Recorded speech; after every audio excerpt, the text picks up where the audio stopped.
The night is absolute. No moon, no horizon. Only the endless hum of the Atlantic waves breaking against steel. Inside U-553, the air is stale. A tight capsule of sweat, oil, and fear. Red lights flicker across gauges as the German crew listens to the soft pulse of the sonar. Nothing unusual, just the ocean breathing. Then a faint rhythmic ping. The hydrophone operator stiffens. Another ping, sharper, faster. It's coming from nowhere they can see. The commander raises his periscope, scanning the void. Nothing, only blackness. He orders a dive. The U-boat sinks deeper. Seconds later, the water above explodes. Depth charges thunder through the hull. Instruments rattle. Men fall, one screams. Every movement of the submarine seems predicted. Every escape blocked, as if the enemy already knows their position. Above the waves, far beyond human sight, a Liberator bomber circles in the night, its radar antenna glowing faintly in the storm. What the Germans once dismissed as British propaganda was now hunting them in the dark. The year was 1939. Europe trembled on the edge of war. Nations scrambled not only for armies and weapons, but for information, the invisible advantage that would decide who saw first, who struck first, and who survived. In Britain, scientists huddled in secret laboratories, hidden behind unmarked doors in places like Bawdsey Manor and Orfordness. Their mission was simple yet revolutionary: to detect enemy aircraft before they appeared over the coast. The idea was so radical that even within their own military, many dismissed it as fantasy. Waves of radio energy bouncing off metal. It sounded like alchemy. But the work continued. By mid-1939, Britain had quietly constructed a network of tall steel towers along the eastern coast, a system codenamed Chain Home. Each station pulsed invisible radio waves into the sky, creating an unseen curtain stretching from the Thames estuary to Scotland. If German bombers approached, those waves would reflect back, alerting operators minutes, sometimes even hours, before the first siren wailed. To outsiders, it looked like a series of ordinary communication masts. To the Germans, it looked like propaganda, another of Britain's psychological tricks. Nazi intelligence analysts intercepted rumors of radio detection, but high-ranking Luftwaffe officers, including Hermann Goering, scoffed. They believed the British simply used clever ground observers and spotters, not some mystical machine. After all, Germany had its own research in electromagnetic detection, and they knew how fragile such systems could be. So when the Battle of Britain began in the summer of 1940, the Luftwaffe entered the skies confident in numerical superiority. They expected the Royal Air Force to crumble within weeks. Yet each wave of bombers met coordinated resistance, Spitfires and Hurricanes arriving precisely at the right time, at the right altitude, as if guided by fate itself. German pilots reported being intercepted miles before reaching their targets. Commanders couldn't understand how British fighters always seemed to know. Goering raged. Intelligence officers insisted it was chance or the work of skilled radar operators disguised as coastal lookouts. The possibility of a functioning detection system stretching across an entire island seemed impossible. Back in London, Prime Minister Winston Churchill was careful. The word radar was forbidden. Official reports called it radio direction finding, or RDF. Secrecy was absolute. Even frontline pilots were told only that scientific stations assisted them. To the British public, these towers were just part of the radio network. And so, while German bombs fell over London, a quiet scientific war was being won in the shadows. The Luftwaffe, unable to locate or destroy the Chain Home towers, shifted strategy, attacking cities instead. That decision would prove catastrophic. Without blinding the British radar system, every incoming raid remained visible. By autumn 1940, the skies over England turned from certain defeat to resilient defense. Yet even then, in Berlin's high command rooms, disbelief persisted. German analysts wrote in their reports that British radar claims are exaggerated, likely for morale purposes. To them, the idea that radio waves could paint a picture of the sky seemed closer to superstition than science. That skepticism would soon extend beyond the air war, into the deep cold Atlantic.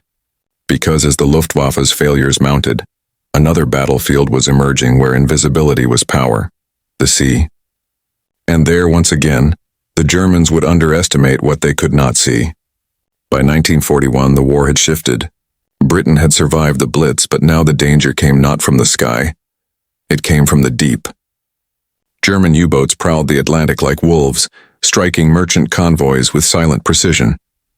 Every night ships vanished beneath black waves, their crews swallowed by fire and freezing water.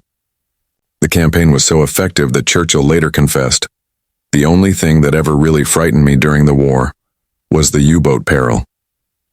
These submarines, commanded by veterans like Otto Kretschmer and Günther Prien, formed the backbone of Hitler's Atlantic strategy. They didn't need to defeat the Royal Navy outright, only to starve Britain into submission by cutting its supply lines.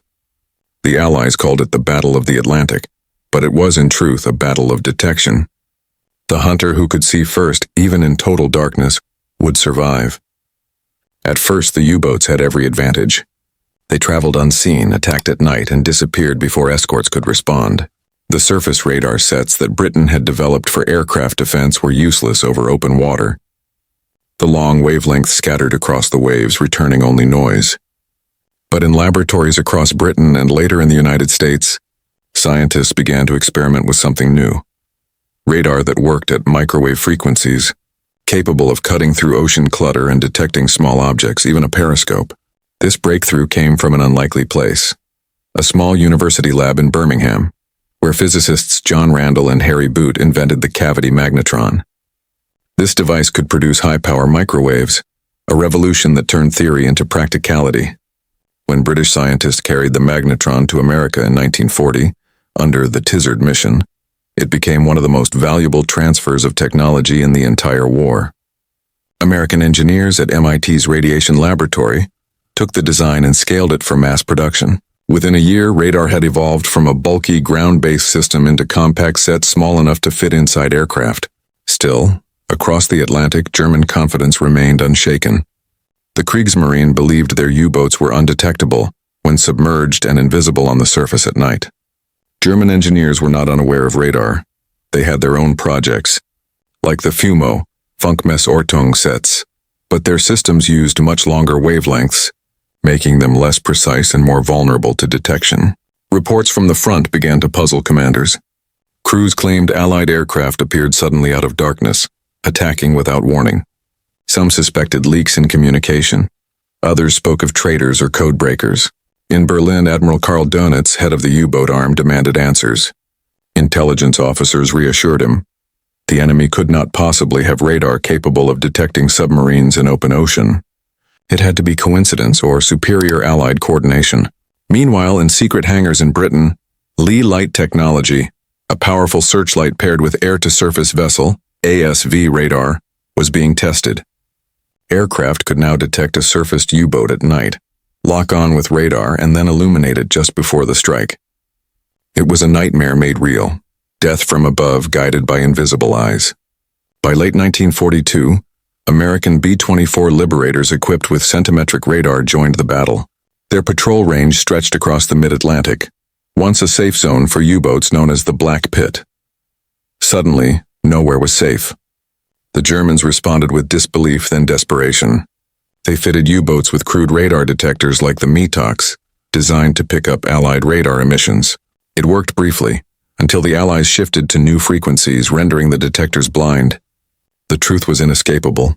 The same technology Germany had mocked as British science fiction was now erasing its submarines one by one. And yet, as 1943 began, the full scale of the technological gap had not yet revealed itself. The Germans still believed they could adapt, that the tide could turn again. But within months, the Atlantic would become a graveyard of steel. The age of invisibility was ending. Life aboard a U-boat was not heroic. It was claustrophobic. 50 men confined in a steel cylinder less than 70 meters long, sealed away from light and air for weeks at a time. The air smelled of oil, metal, and exhaustion. The soundscape was constant. The heartbeat of engines, the faint crackle of radio static, and above all, silence between orders. For German sailors, the Atlantic was a living, breathing enemy. They trusted their captain's instincts and their hydrophones. What they could not see, they imagined. Dark silhouettes of merchant ships or distant propellers. The surface at night felt safe, invisible. They called it the Grey Wolf's domain. But by 1942, that illusion began to die. Rumors spread. Stories of submarines attacked from the night sky, of bombers appearing without warning, of survivors whispering about death beams or eyes in the clouds. No one understood how the enemy found them. When depth charges rumbled from nowhere, sailors prayed it was luck, not science. To them, radar was still myth, a British fantasy meant to frighten the superstitious. Yet fear began to replace confidence. Every time the periscope rose, every time the radio antenna broke the surface, they wondered who might already be watching. The ocean, once a hiding place, had turned into a trap. Radar was unlike any weapon the world had seen. It didn't fire bullets, drop bombs, or sink ships. It simply revealed them. The word itself came from an acronym coined by the U.S. Navy in 1940, radio detection and ranging. Its principle was simple: send out radio waves, wait for their echoes, measure the time and direction of their return. But the simplicity hit a revolution. Early British systems like Chain-Home used long wavelengths, able to detect aircraft dozens of miles away, but blind to small or low targets. The microwave-based systems that followed, built around the magnetron, changed everything. They were compact, powerful, and incredibly precise. Now radar could fit in a plane. It could look down, not just up. It could detect the faint metallic glint of a periscope or the ripple of a U-boat surfacing to recharge its batteries. The radar operator became a new kind of warrior, eyes staring into a glowing green screen interpreting flickers of light. To the untrained, it looked meaningless, but to the skilled, it was vision beyond sight. When mounted on aircraft like the Wellington, Sunderland, and later the Liberator, this technology extended Allied reach far beyond visual range. Patrol squadrons could now scan hundreds of square miles in a single mission, sweeping the ocean like a giant invisible net. The Germans, however, lagged behind. Their own radar systems, like Fumo 29, used much longer wavelengths, easily jammed and too large for effective submarine use. Technologically, the Allies had leaped forward, and they didn't announce it. Few leaders understood the marriage of science and warfare like Winston Churchill. Before he was a wartime prime minister, he had been the First Lord of the Admiralty, fascinated by invention, engineering, and the power of intellect. When reports of radar's early promise reached him, he didn't hesitate. "Give them all they want," he said. "Never mind what it costs." Churchill's leadership turned scientific innovation into a national weapon. He knew Britain could not outproduce Germany in tanks or planes, but it could outthink them. He championed the Teasard mission, personally approving the secret handover of radar technology to the United States, a move that shocked even his closest advisors. That decision, more than any battle, ensured the Allies' survival. The U.S. would take the British magnetron, mass-produce it, and integrate it into thousands of aircraft, ships, and coastal stations. It was not just cooperation. It was fusion, the merging of two industrial powers under a single invisible weapon. For Churchill, radar was not propaganda. It was prophecy, the proof that intellect, when combined with courage, could shift the balance of war. But in Berlin, that vision had no equal. The German leadership, confident in their U-boats and code systems like Enigma, dismissed radar as a secondary concern. Their obsession with offense blinded them to a revolution that was already reshaping the battlefield. By 1943, that blindness would turn fatal. The waves of the Atlantic no longer hid the hunter. They reflected him.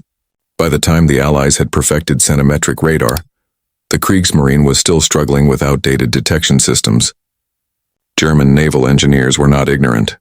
They had developed radar sets like the Fumo 61 Hohenpfeil for aircraft and surface ships. But their approach remained reactive, not revolutionary. They viewed radar as a supplementary tool, not as a strategic doctrine.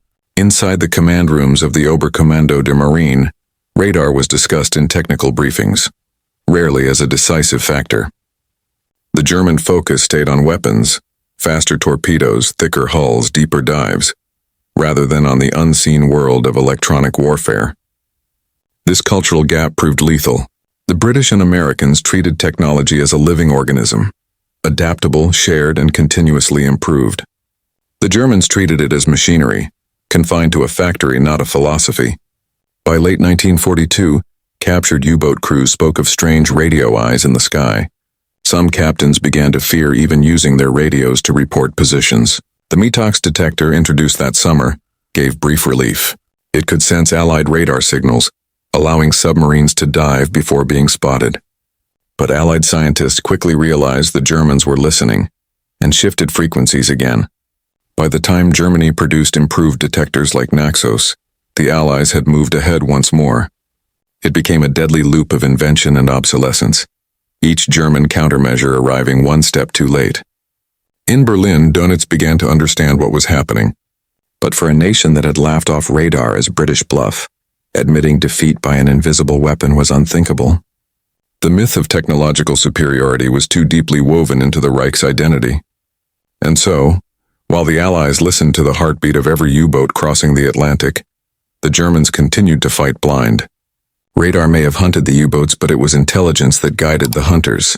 At Bletchley Park, mathematicians and linguists decrypted the Enigma codes that revealed U-boat positions and convoy routes. At the same time, radar provided the real-time eyes to act on that information. The synergy between code breaking and detection was astonishing. In the air, ASV Mark III radar guided bombers to their prey. At sea, Type 271 radar-equipped destroyers with precision targeting. Each contact report, each faint echo on a green screen, became a clue in a vast, coordinated system of electronic warfare. In coastal command rooms across Britain and Newfoundland, large maps tracked convoys like chess pieces. Radar sightings from patrol aircraft were plotted, triangulated, and shared instantly through new communications networks. This web of information, invisible, silent, and relentless, turned the Atlantic from chaos into calculation. The Americans brought scale. Factories in Massachusetts and New Jersey produced thousands of radar units monthly. Ships, planes, and coastal stations were outfitted faster than the Germans could comprehend.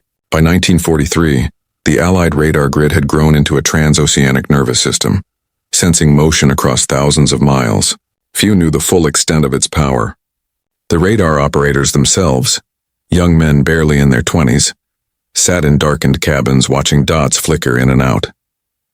They didn't see faces, only returns of light, but those faint signals meant survival for convoys that might otherwise have been slaughtered. Behind every echo was a life. Behind every disappearance, a silence. In every war, there are two kinds of blindness, physical and intellectual. The German high command suffered from both. Their submarines could not see through the waves, and their minds could not see beyond the weapons they already understood. Radar represented more than a tool. It symbolized a new kind of warfare, one fought by physicists as much as soldiers. The men in lab coats and dim laboratories had become warriors in their own right, fighting with equations, vacuum tubes, and oscilloscopes. Their weapons were invisible, but their victories echoed across oceans. This transformation frightened traditionalists. Old generals distrusted scientists, believing wars were won by courage, not calculation. But courage could not see through fog. Pride could not detect an approaching bomber. The future belonged to those who embraced the unseen. When the first German U-boat captains were captured and interrogated, many confessed they had never believed radar was real. To them, it was still a British exaggeration, until their own ships vanished under the waves. Science had humbled arrogance. The Battle of the Atlantic was not only a fight for supply lines. It was the death of one worldview and the birth of another, the age where physics became strategy. The silence that once protected the hunter would soon become his tomb. And in that silence, the Allies would find victory. By spring 1943, the Atlantic had become the most decisive front of the Second World War. Britain's survival still depended on the ocean. 90% of its food, fuel, and war materials crossed those waters. Hitler's strategy remained clear: strangle the island, crush its lifeline, and force surrender through starvation. At first, the plan worked. In 1942, U-boat wolf packs roamed freely. Their attacks reached as far as the American coast. Convoys burned on the horizon. Tankers sank faster than shipyards could replace them. Each night, hundreds of sailors died unseen, but in the shadows, the balance was shifting. By early 1943, the Allies had quietly built a technological trap, a new generation of weapons born from radar, intelligence, and cooperation. At Coastal Command headquarters in Britain, the massive wall maps began to change. Colored pins, once marking ships lost, now represented U-boats destroyed. Every day, radar-equipped aircraft and escort ships closed the circle tighter around the wolf packs. It began subtly. A Liberator bomber flying out of Iceland detected a faint blip, a surfaced submarine charging its batteries. Within minutes, radar-guided flares illuminated the sea, and depth charges shattered the water. The U-boat never resurfaced.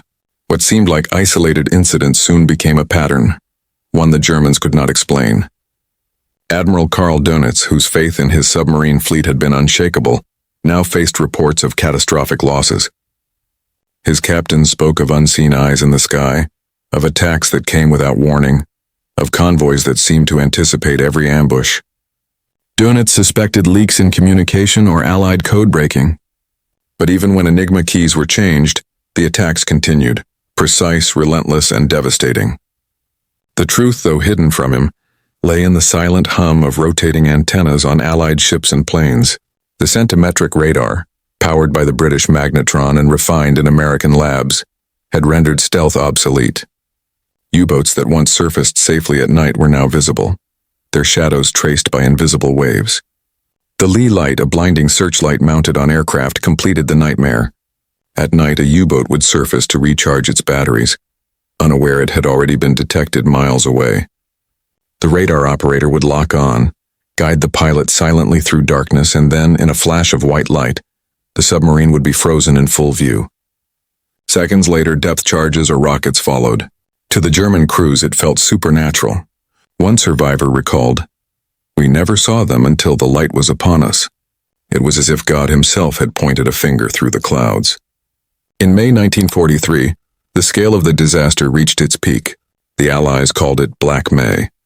That month alone, 41 U-boats were destroyed, nearly a quarter of Germany's operational fleet.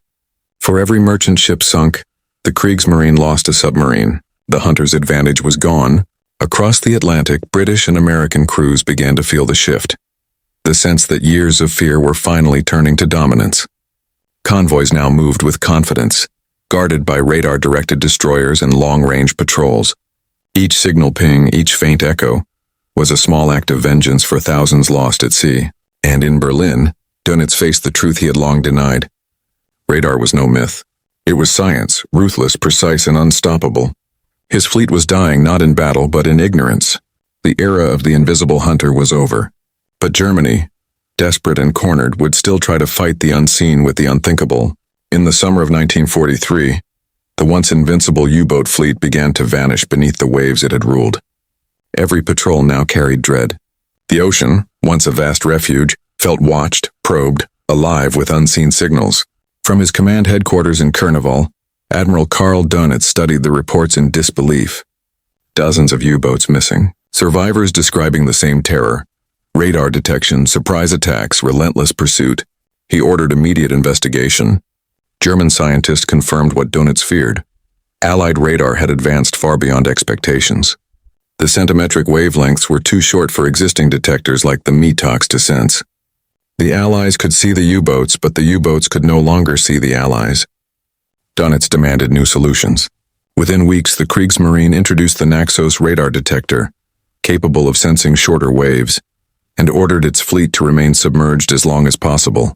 Engineers raced to install snorkels, allowing submarines to run their diesel engines while hidden beneath the surface. Yet every countermeasure was too late and too slow. The Allies had already adapted again. By autumn, radar coverage extended across almost the entire North Atlantic. Carrier groups equipped with F-4F Wildcats and Avenger bombers filled the last gaps. Destroyers used radar to guide convoy defenses with mathematical precision. Every U-boat transmission was triangulated, every movement anticipated. The Germans had lost the one weapon they believed could decide the war. Their wolf packs, and once symbols of terror, had become prey. Inside the cramped control rooms of the submarines, morale disintegrated.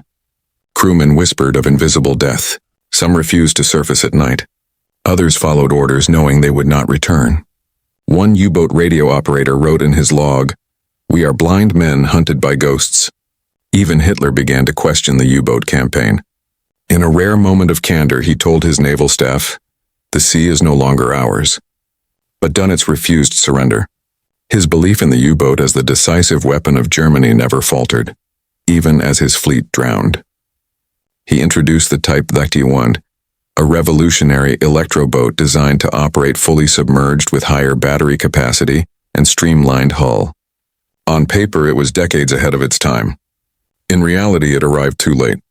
Allied bombers destroyed the shipyards before production could make any difference.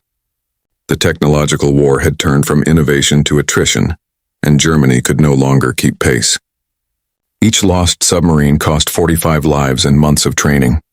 By late 1943, more than 70% of U-boat crews had been killed in action, one of the highest casualty rates of any service in the war.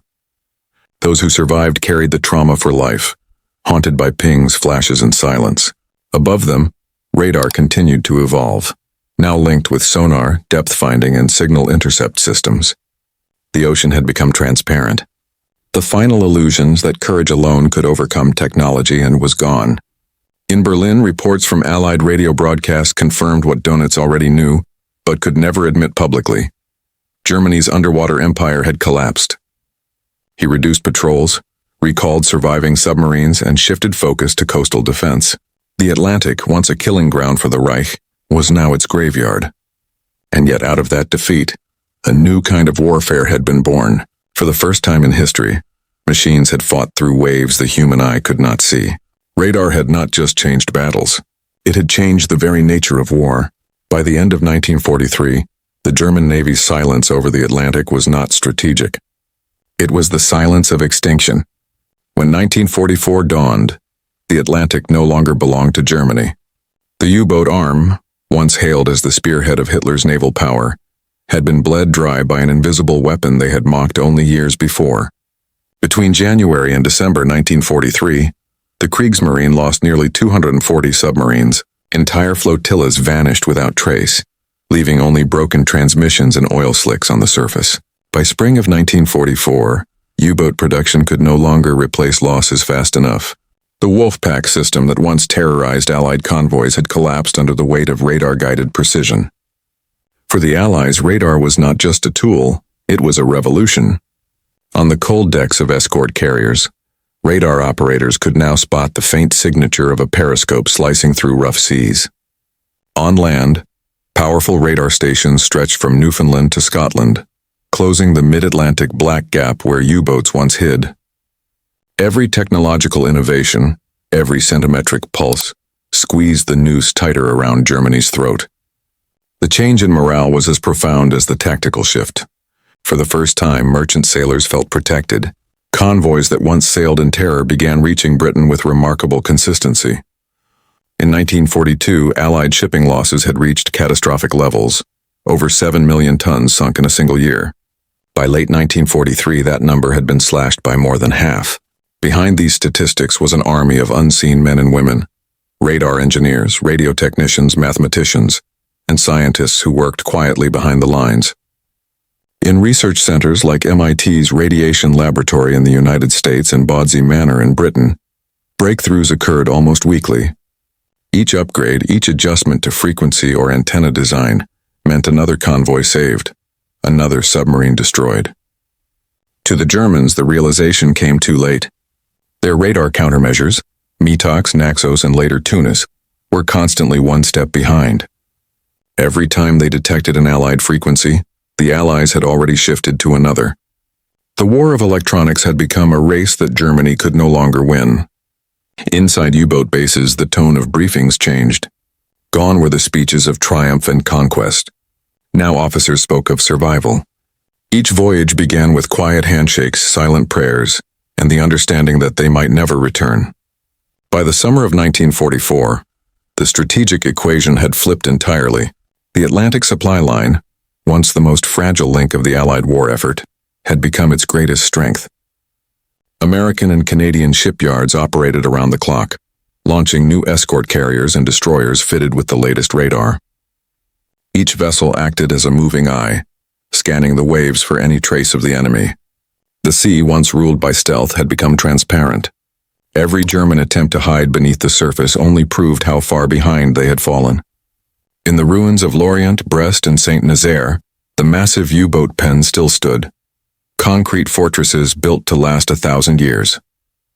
But their purpose was gone. Inside them lay wrecked hulls, stripped engines, and silence. Germany's faith in invisibility had met its end under the cold logic of science. And the Allies, now armed with certainty, were preparing for the next step, to carry radar-guided warfare to the skies over Europe. By the final months of 1944, the once-feared German U-boat fleet had ceased to be a decisive factor in the war. Radar-equipped aircraft patrolled the Atlantic in relentless rotation, turning what was once a vast ocean into a hunting ground, mapped by invisible lines of energy.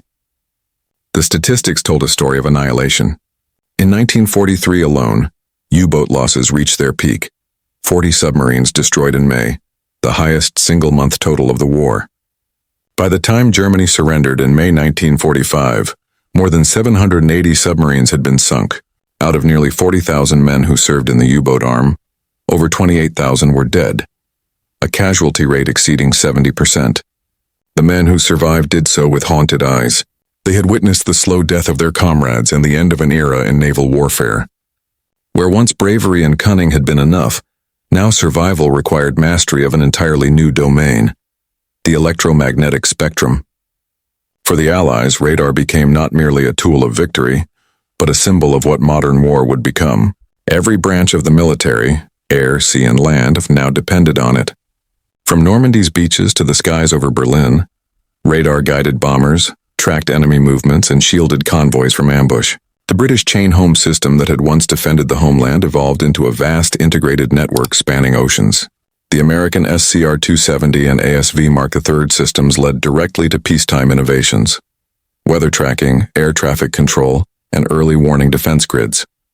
The secret battle that began with dots and echoes on cathode screens now defined the very architecture of modern security. Germany's failure to recognize radar's potential early enough was one of its gravest strategic miscalculations. Hitler himself had dismissed it as an overhyped British trick during the early years of the war, convinced that propaganda exaggerated its power. The skepticism filtered downward, through the naval command, through the intelligence branches, through every layer of the Reich's decision-making. By the time reality set in, the Allies had already integrated radar into a complete ecosystem of detection and coordination. It wasn't a single device, it was a philosophy of warfare. It connected aircraft, ships, and bases in a seamless web of information, and it left no place to hide. Historians later compared it to the introduction of gunpowder, a fundamental shift that rendered old tactics obsolete. From 1943 onward, the U-boat war was no longer about courage but about visibility. Whichever side could see first, won. When Germany surrendered in 1945, Allied investigators entered abandoned U-boat pens and radar research labs. There they found half-finished detectors, fragments of experimental sets and documents revealing that German scientists had finally begun to grasp the full implications of centimetric radar, just months too late. Those discoveries were quietly absorbed into post-war programs in Britain, the United States, and the Soviet Union. From that point forward, radar would never again be underestimated. It became the cornerstone of the Cold War's early warning systems, guiding interceptors, missiles, and surveillance networks that watched the skies day and night. In the ashes of defeat, the Germans had unknowingly helped shape the future, proving by their failure that the next great battles would be fought not only with weapons of steel, but with weapons of perception. The Battle of the Atlantic had ended not with a decisive clash, but with silence, the silence of technology triumphing over belief. And beneath that silence, a lesson that would define all warfare to come. The side that sees first survives. The sea has forgotten the sounds of radar now. The echoes that once hunted men through the dark have long faded into the rhythm of tides. But in those invisible waves, in that silent duel between detection and concealment, the future of warfare was born. For the Germans, radar was never merely a technological failure. It was a failure of imagination, the inability to believe that unseen waves could decide the fate of empires. For the Allies, it was proof that victory could come not from greater numbers or stronger weapons, but from the ability to see the world differently. When the war ended, the wrecks of U-boats remained scattered across the Atlantic floor, rusting memorials to an era that believed steel and courage were enough. Above them, the world entered a new age of vigilance. The same science that once found submarines would soon watch the skies for bombers, missiles, and storms. Radar had rewritten the boundaries of human perception. It taught armies to think in frequencies and shadows. It made the invisible visible. And with that, it changed what it meant to fight, to plan, and to survive. Every modern screen that scans a horizon, every airport tower that guides a plane through fog, every satellite that tracks a storm, carries within it the echo of that war. The war fought not in daylight or on land, but in the darkness of the unseen. And in that darkness, beneath the roaring waves of the North Atlantic, one truth still whispers through time. Those who underestimated the unseen were always the first to fall.